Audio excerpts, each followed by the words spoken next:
my dad is a big, he likes to watch Westerns. Anybody like to watch like old school, like Westerns or anything like that? So my dad used to watch Westerns. I wasn't really a fan of them, but I would always manage to come and to watch the Western right around the time of like the climax of the Western. The climax of the Western is when you see kind of this thing called a duel. A duel is when you have like the hero on one side and the villain on the other side getting ready for the battle to commence. And if you've ever watched a Western or you've seen like an old school like Looney Tunes cartoon or something like that, it's the same kind of elements that you happen to see like in this duel, right? Everything happens on Main Street, right? You have like the saloon, you have like all the buildings where the horses are housed. Everything happens on Main Street. And when the duel is getting ready to take place, everybody scatters from Main Street. Like they run into the saloon and they're hiding behind buildings and they're just peeking, just waiting to see the action that's getting ready to happen. The duel always happens at high noon, when the sun is at its highest, so that there's no shadow, so no one can actually hide from all that's getting ready to transpire. You have the duel, you have the sense of high noon. The wind begins to blow, the kind of build up, the tension. You see sand and you see tumbleweeds kind of flowing by, right? You got these two guys, you got the hero and the villain, and they embody like this Clint Eastwood type stare. You know, like that really like stone face, squinting of the eyes, that conveys a sense of just focus and intensity. You may even hear on an old school Western or even a movie, there may be certain type of music that is played that help conveys the scene, that builds onto the tension. Like, you may hear music like this, if we can. Yeah. You can imagine that, like both guys, like they're just got their spurs and all that stuff. Like, you hear this type of music. Okay, you can cut off now, because too much. Yeah, you can turn it off. But you hear music like that, again, that builds on to the tension of the moment, right? And before long, a draw happens, the battle ensues to discern who actually is going to come out on the end as the winner. I mentioned all this not just because of the fact that I wanted to play just a little brief moments of a song, but I mentioned this because we're in Genesis chapter 33 this morning. So grab a Bible, Genesis chapter 33. And for those of you who are new to Indwelling, for the summer we have been in this character study looking at the life of Jacob. We just called it kind of the gospel according to Jacob, and how we're seeing the remnants of the gospel and the need for the gospel in and through Jacob's life. We're in Genesis chapter 33 this morning, and once you're there, look at verses 1 through 3 with me in Genesis chapter 33. It says, Jacob looked up, and there was Esau coming with his 400 men. So he divided the children among Leah, Rachel, and the two female servants. He put the female servants and their children in front, Leah and her children next, and Rachel and Joseph in the rear. He himself went on ahead and bowed down to the ground 7 times as he approached his brother. And so here's Jacob. If you remember Genesis chapter 32, this is where Jacob wrestles with the Lord. Jacob has this limp, as we talked about last week, serving as evidence or his trophy of wrestling with the Lord and actually winning. And so Jacob has limped himself up to catch up with his family, and upon catching up with his family, Jacob sees from a distance his brother Esau and 400 men coming his way. And so what Jacob does, Jacob goes, he kind of readjusts his family and the possessions, all that stuff. He gets them all in position, and then Jacob stands in front of them. In church, what you have, or at least what it appears that you see in the text, is a duel. Jacob and his family and possessions on one side, Esau, 400 men on the other side. Imagine the wind. See Main Street. See high noon. See the Clint Eastwood intense stare. Imagine the music. This is what we see in the text. Because you got to remember, these two brothers, these twins, they don't have the best of relationship. You can go all the way back to the very beginning in which they're jostling in the womb with one another. Jacob grasping onto the heel of Esau upon being born. Jacob taking his brother's birthright over some stew. Jacob stealing his brother's blessing as he dressed up as him. This is a battle, church, getting ready to ensue. A battle that's getting ready to happen. But look again at the very end of verse number 3. We'll read verse number 3 a whole. But look at verse number 3 and then also verse number 4. He says, he himself went on ahead and bowed down to the ground 7 times as he approached his brother. But Esau ran to meet Jacob and embraced him. He threw his arms around his neck and kissed him, and they wept. Here it is, like you and I, we would expect like this Western-like moment, this duel-like moment, this moment in which the battle is getting ready to happen, but what do we see instead? We honestly get a picture, really, of the prodigal son. Jacob goes, he bows 7 times to his brother, expressing humility. Jacob is limping, but Esau is now running to his brother. They come together, they embrace, and they weep together. Now, this is a very different place than what we'd expect, because the last image or the last thought we have of Esau in relation to all of this is Esau wanting to kill his brother Jacob. But now we don't see any fighting. We see what appears to be of forgiveness. We don't see rage. We see the appearance of reconciliation. See, when we think of Jacob and Esau and everything they've been through as we've been walking through Jacob's life, to see these two brothers now hugging and embracing and crying, we as believers, we are reminded that reconciliation is possible in all situations through Christ. That reconciliation is possible in all situations through Jesus Christ. Now, I want to admit that for some people, this point is incredibly encouraging. For others, this point, thinking of the situation you may be enduring, feels incredibly discouraging.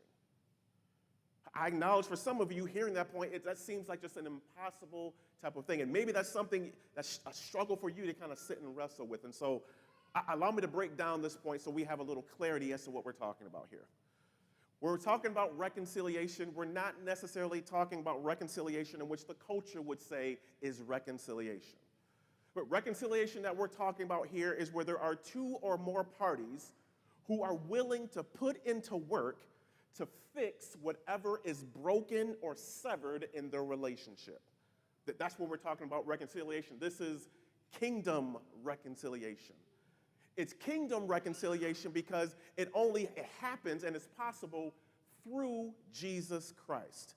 When 2 or more parties have Jesus Christ or the gospel as their worldview or their way of living.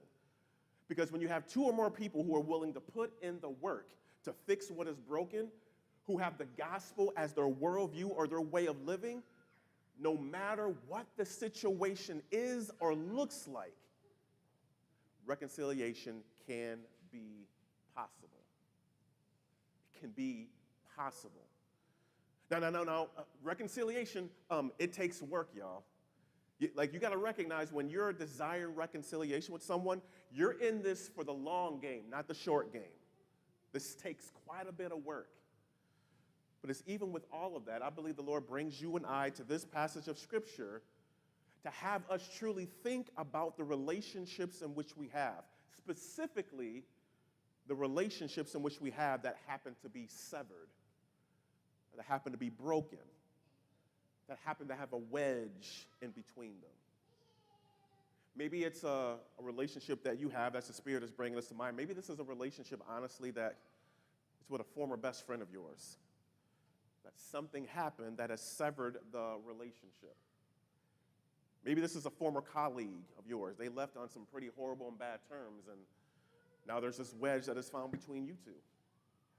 Maybe this is a parent-child relationship that in reality has not felt like a parent-child relationship over the last few years. Or maybe this is honestly within your marriage. Like, yes, you're still married and you're still doing life, but you feel more like roommates and covenantal partners. In all situations, if both parties are willing to put in the work, have the gospel as their foundation, reconciliation can be possible. Now, I don't know if you caught it when I spoke about Jacob and Esau. I said that there was this appearance of reconciliation, this appearance of forgiveness. I say appearance because I believe, church, that as we walk through this text, I believe that there are some things that are missing. I believe there's some things that are missing that hinder true reconciliation to truly affect Jacob's heart, to really transform it, to embrace this relationship with his brother. True reconciliation that's missing, that if you and I desire true reconciliation in our broken relationships, these things need to be found and present within it. If your Bible's still open, look at me starting in verse number 5 in Genesis chapter 33. Then Esau looked up, saw the women and children. Who are these with you, he asked. Jacob answered, they are the children God has graciously given your servant. Then the female servants and their children approached and bowed down. Next, Leah and her children came and bowed down. Last of all came Joseph and Rachel, and they too bowed down. So again, Jacob and Esau, they come together, they hug, they embrace, they're crying, and now they begin to engage in some small talk. Esau sees Jacob and sees all these people with Jacob and just asks a very, I think, poignant question. Esau asks Jacob, who are all these people? Because you got to remember, the last time Esau has seen Jacob, it's been 20 years. And so the last time Esau saw Jacob, he was a single man. And now he has 2 wives and some maidservants and some children with him. And so Esau's like, who are all these people? And notice what Jacob says.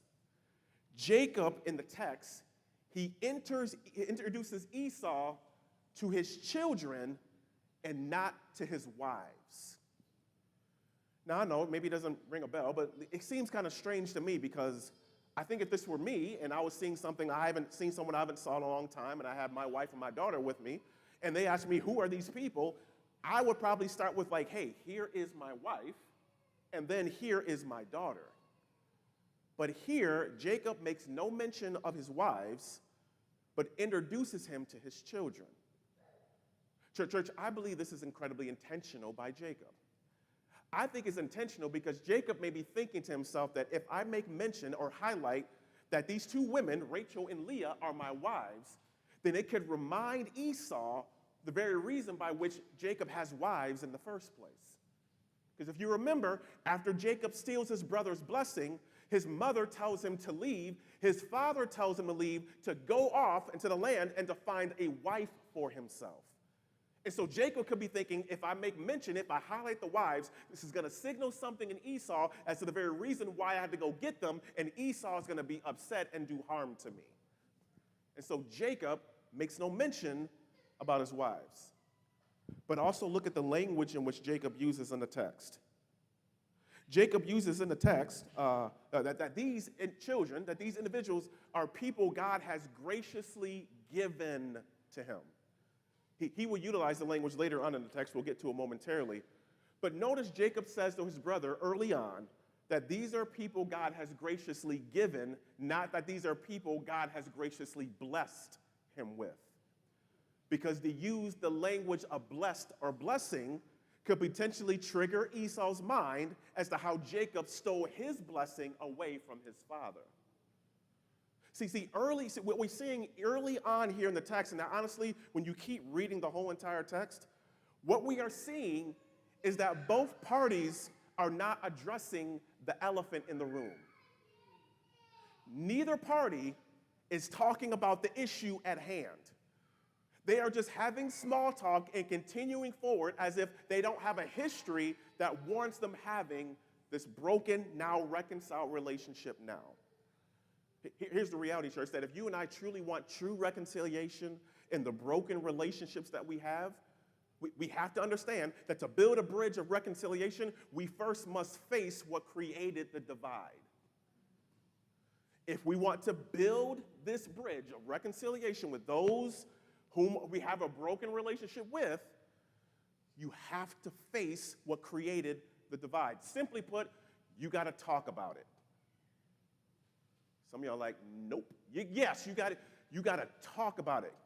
And I know when you talk about it, I know it brings up pain. I know it brings up hurt. I know it feels uncomfortable. I know it's a place you don't want to go back to. And I know it'd be so much easier just to start from that very moment and continue on as if nothing in the past ever happened. But you honestly have to ask yourself, do you just want to look good, or do you actually want to be good? Because if you just want to look good, you don't have to have the conversation. You can keep going on as if nothing ever happened and hope things turn out for the best. But if you actually want to be good and actually see true reconciliation, you got to wrestle through what caused the divide so both parties can begin to heal. And here's the good news.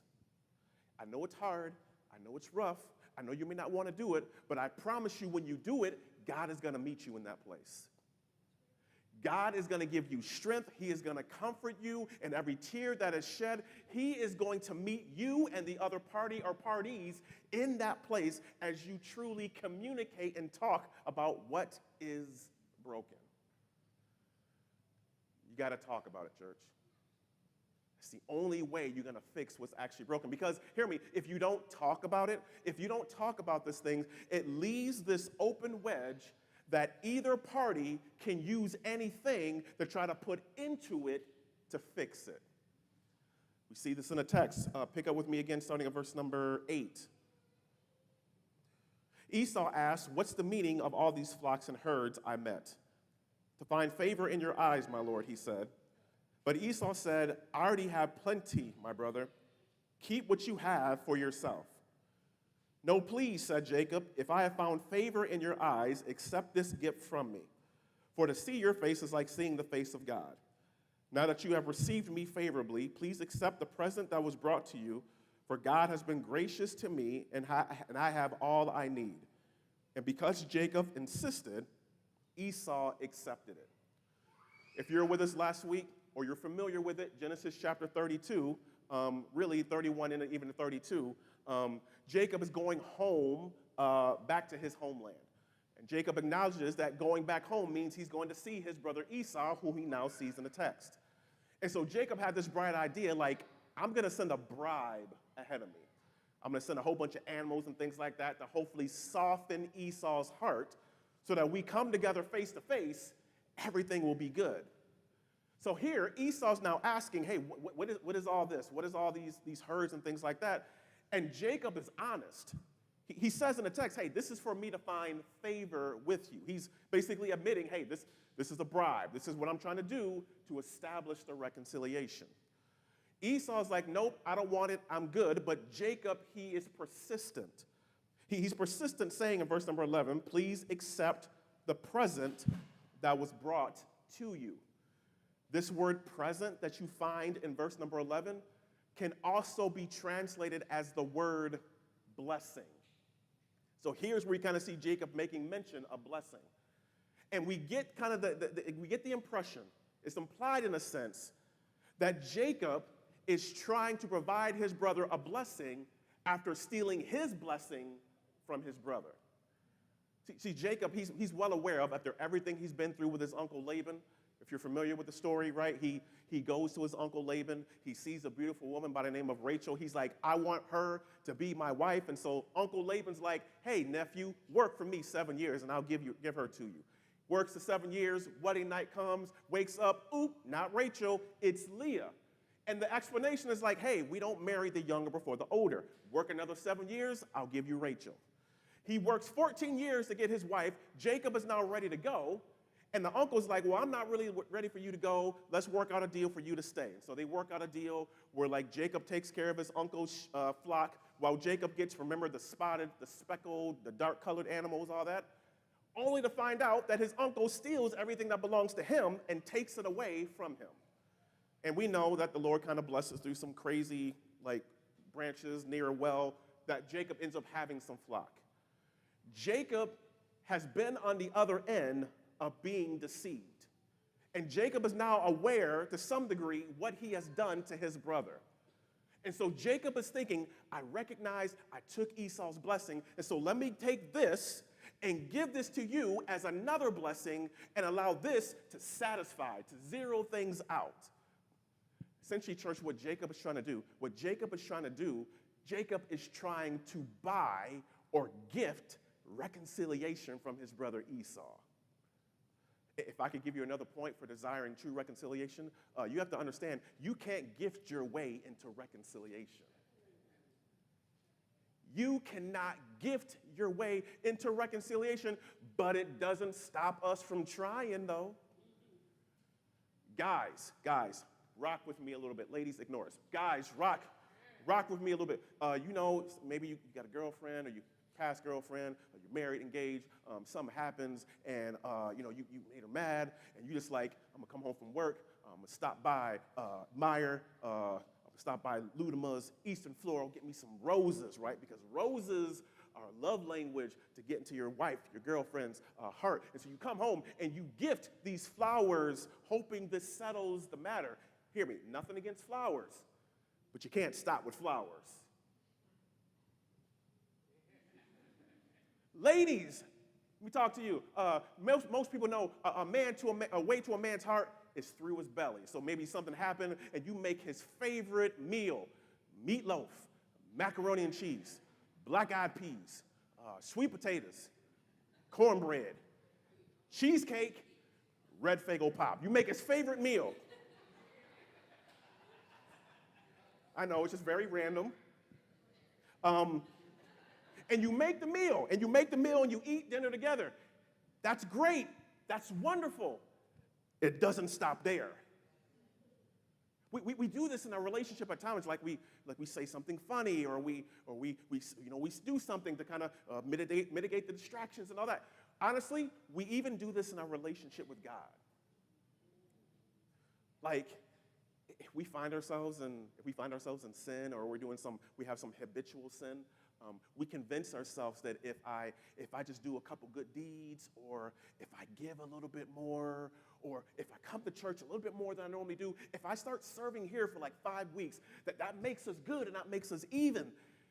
That ain't it. Listen to what David says. David says in Psalm 51, verses 16 and 17, David says to the Lord, "You do not delight in sacrifice, or I would bring it. You do not take pleasure in burnt offerings. My sacrifice, O God, is a broken spirit, a broken and contrite heart. You, God, will not despise." Here's David in kind of wrestling through really the confession of his sin with messing with Bathsheba. And David acknowledges, look, God, if it's a sacrifice that you want, if I could bring you a sacrifice, a burnt offering, I would offer it, but I know you don't want a gift. What David is saying is, what you want in this moment to reestablish our relationship because of my sin, you want me and you want my heart confessing my sin before you. And can I tell you, that is what's needed in reconciliation amongst our brothers and sisters. Yes, a gift can serve as an entry point, but it cannot stop there. There has to be the honest and humility type conversation where both parties can begin to heal. And so hear me, parents. You buying your child that gift that they wanted or helping them out in their season of life, that is not reconciliation in itself. Hear me, best friend. You going and taking them out to the movies and buying their popcorn and spending $65.42 at the movies, because that's how much stuff costs now, that is not reconciliation in itself. Hear me, spouse. You sending a funny meme to them as you sit across their living room from one another, that is not reconciliation in itself. It can serve as an aid towards it. It is not the replacement of it. Does that make sense? Okay. All right, y'all just quiet on me, so you're scaring me. It's okay. Keep reading in the text, verse number 12. Then Esau said, "Let us be on our way. I'll accompany you." But Jacob said to him, my Lord knows that the children are tender and that I must care for the ewes and cows that are nursing their young. If they are driven hard, just one day all the animals will die. So let my Lord go on ahead of his servant while I move along slowly at the pace of the flocks and herds before me and the pace of the children until I come to the Lord and Seir. Esau said, then let me leave some of my men with you. Why do that, Jacob asked. Just let me find favor in your eyes of my Lord. And so that day Esau started on his way back to Seir. Jacob, however, went to Succoth, where he built a place for himself and made shelters for his livestock. This is why the place is called Succoth. So here it is. They've had this moment of embracing. They've shed tears. A gift has been extended. Esau has graciously received a gift. And now Esau's like, hey, why don't you come back with me? Come with me to Seir. Like, Esau wants to continue to build upon this brotherly bond that appears to be established. Jacob is like, hey, I got the kids, we got the livestock. Jacob doesn't mention it, but he's limping. And so he's just like, hey, you go ahead of us. We'll go and we'll meet you there. Esau's very understanding. He's like, look, I get you. Let me leave some of my men with you. Let me leave some of my people with you to make sure you make it there safely. They can help you out. Jacob's like, no, I found favor with you. We're good. You go ahead. We'll come up later. And so you would think that now Esau leaves and Jacob slowly begins to follow behind. Except what you get is Esau is going this way and Jacob turns around and goes the other way. Now, to Jacob's point, Jacob is following the Lord's instruction. The Lord told Jacob to go back home. And so there's a certain level of obedience in which Jacob is exuding. But why doesn't Jacob just say that? Why doesn't he just tell his brother, like, hey, I appreciate the invitation. I appreciate all that, but the Lord told me I got to go this way, and so I'll catch up with you at a later time. The fact of the matter is, church, these two, they won't see each other again until 20 plus years later when their father Isaac dies. And so as Esau makes the journey back home and never sees his brother come to him, to some degree, Esau is going to begin to think that while we've had this moment together, my brother ain't changed at all. He's still scheming. He's still deceiving. And he's still desiring to trick me. What we see is that Jacob's heart did not match the words in which he was speaking to his brother. And if we desire true reconciliation, we have to understand our hearts should echo what our mouths proclaim. Our hearts should echo what our mouths proclaim. Hear me, reconciliation is about what we say and do. But reconciliation, most importantly, is about the heart that governs what we say and what we do. Because if our heart is not in the right place, all we will do is make empty promises that continue to widen the divide between us and someone else. This is why there needs to be two people who are willing to put in the work, rooted in the gospel, who allows their yes to be yes and their no to be no. Because it's then there could be true reconciliation that begins to foster. So three things, essentially, that we see in the text that really are just missing. Three things that really Jacob doesn't do well. But I don't want to leave Jacob in a negative light, church. There's one thing that Jacob does incredibly well in this text. And you find it, actually, if you look in the text, verse number 10. Jacob says, if I have found favor in your eyes, accept this gift from me, for to see your face is like seeing the face of God. That language, face of God. If you're with us last week or read Genesis 32, that's the language Jacob uses in Genesis 32 after he finishes his wrestling with the Lord and actually wins. It's in Genesis chapter 32, Jacob, has his life spared by God, but Jacob receives of the grace of God and experiences transformation or conversion and really having his life set on the trajectory that God desires for him to be on. He experiences the grace of God. Calls it the face of God in that moment. So here, as Jacob looks at his brother and says, hey, I see the face of God, he's not suggesting that Esau is God or that Esau is some angelic being.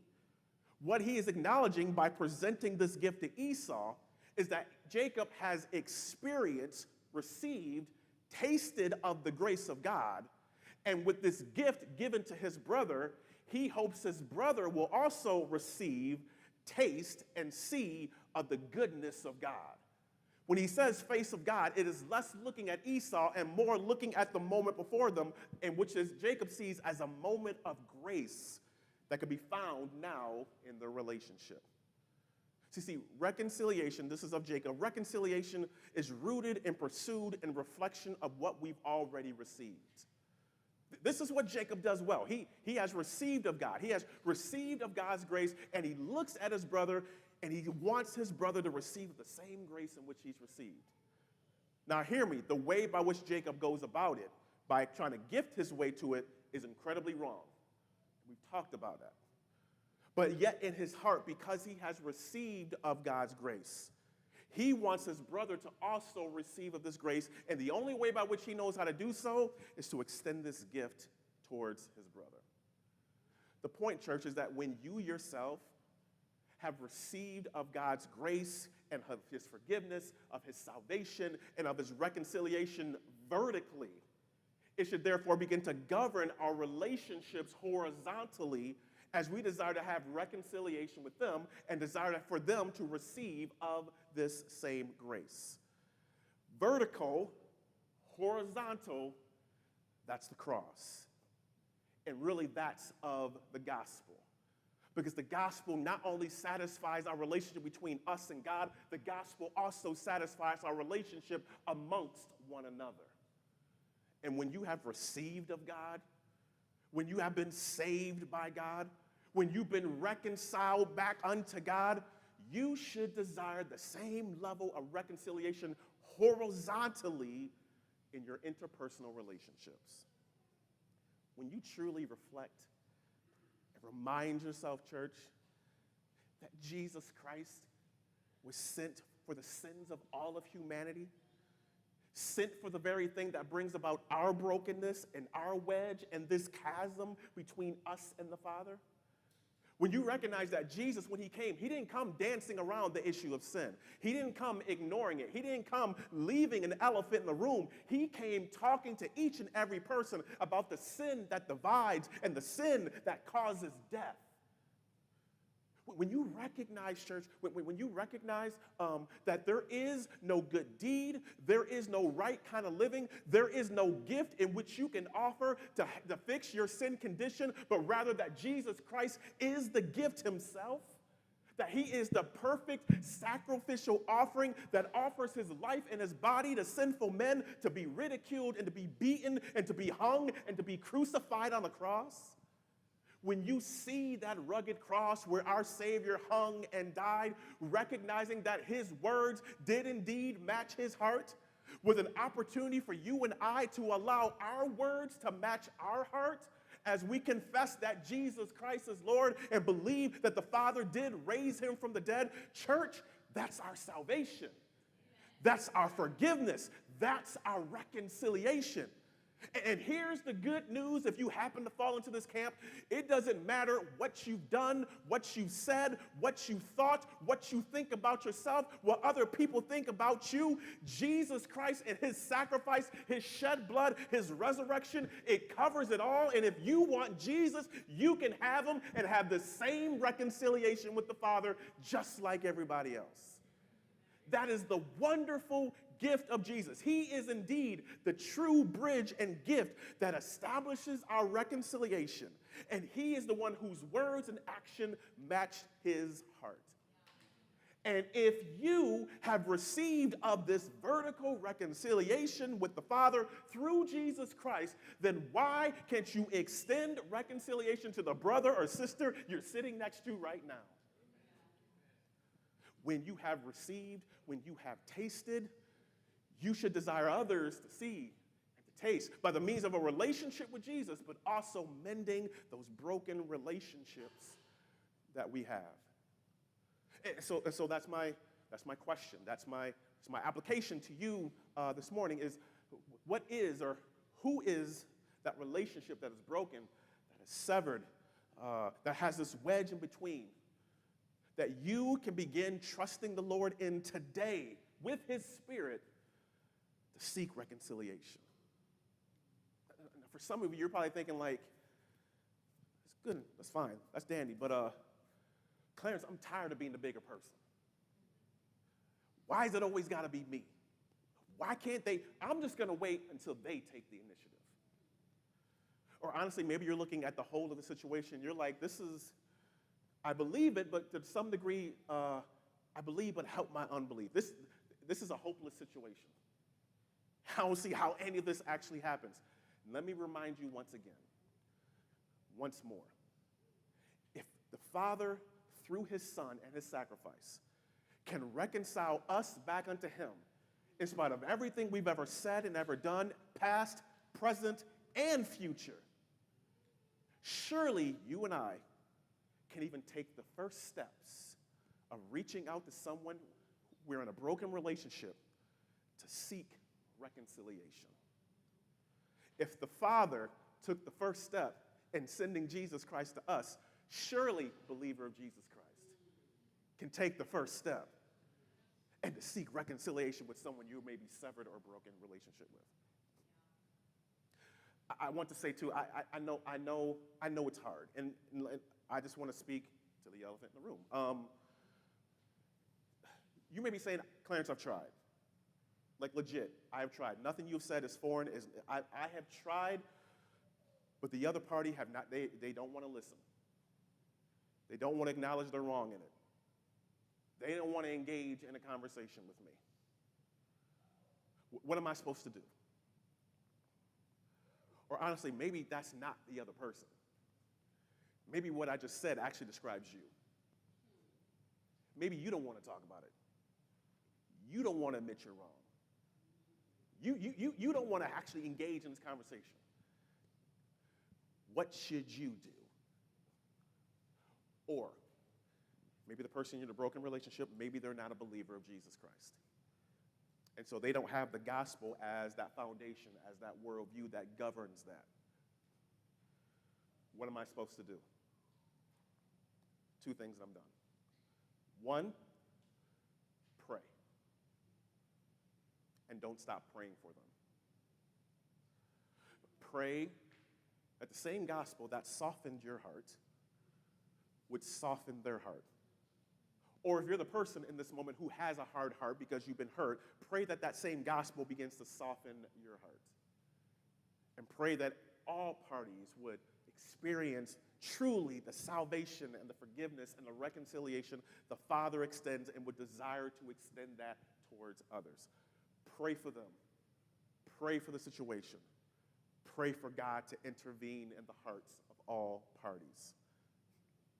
Pray, but also, as much as you can, live at peace with them.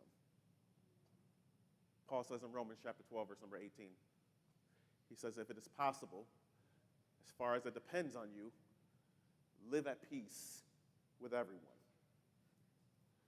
You cannot control what other people say and do. You can control how you think of and what you say about other people. And can I tell you, one of the greatest demonstrations of your gospel witness is how you honor people who don't like you.